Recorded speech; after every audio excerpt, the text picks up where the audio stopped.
everybody, welcome very much to my YouTube channel. Today let's talk about some spirituality behind a show. Before we do that, thank you for watching, your support is greatly appreciated. Leave a like and subscribe, use the links down below to reach more of my content and to know how to contact me for natal chart readings, tarot readings and personal consultations. So today let's talk about Lilo and Stitch, right?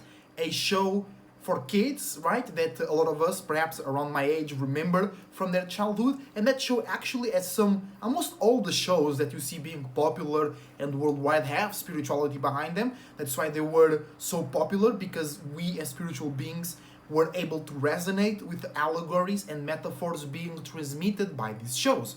So what is the specific point I want to talk to you about Lilo and Stitch? Because all the shows, they have more than one meaning and reasoning, more than one allegory, more than one spiritual metaphor, right? But I want to focus on the fact that on Lilo and Stitch, for an example, what Lilo does, the main character, right, alongside in major part of the episodes, is find places where those experiments that are creating chaos, right, so she find places for them so they can use their powers and abilities, instead of being chaotic and destructive, to a better purpose. And that's an allegory of what we do as spirits, because we create low animalistic natures, we create demonic natures, quote unquote, right? And if we don't have the right places for them and the right purposes, they will be chaotic and they will destroy whatever you have been built or whatever others have been built. But if you find the right place and the right purpose for your desires, for your lower animalistic natures, everything will be just fine. Everything will be just smooth, right? So that's the main allegory behind Lilo and Stitch, right?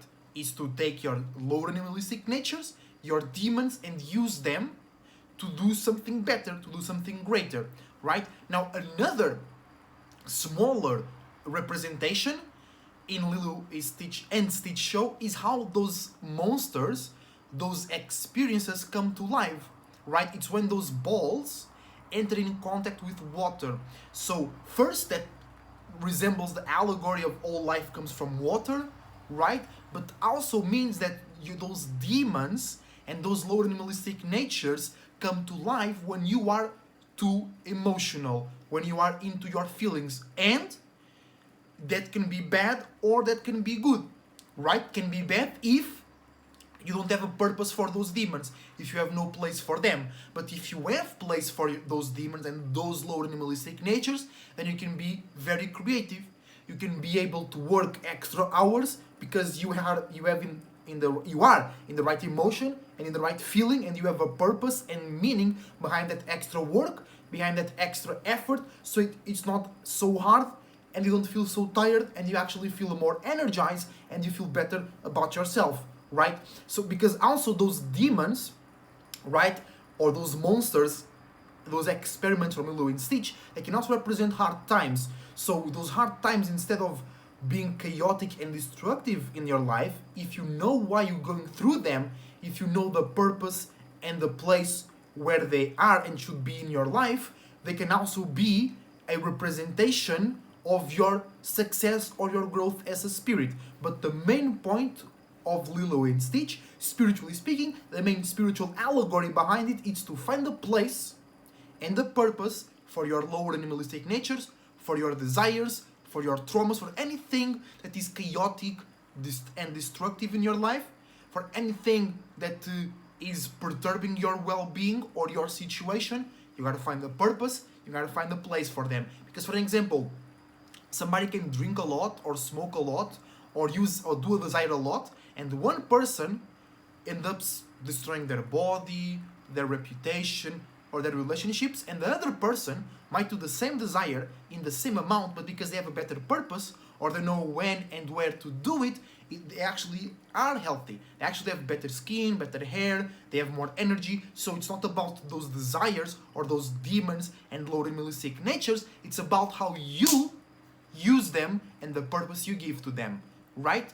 And just to conclude, just a practical example from the top of my mind right now, I remember very clearly an episode from Lilo and Stitch where there was this experiment that they had like these those helicopter-like stuff in their hands. So they were always cutting stuff, and they were cutting everybody's like houses and furniture and the flowers in the garden. And then Lilo found a place for that experiment in the hairdresser, in the hair salon.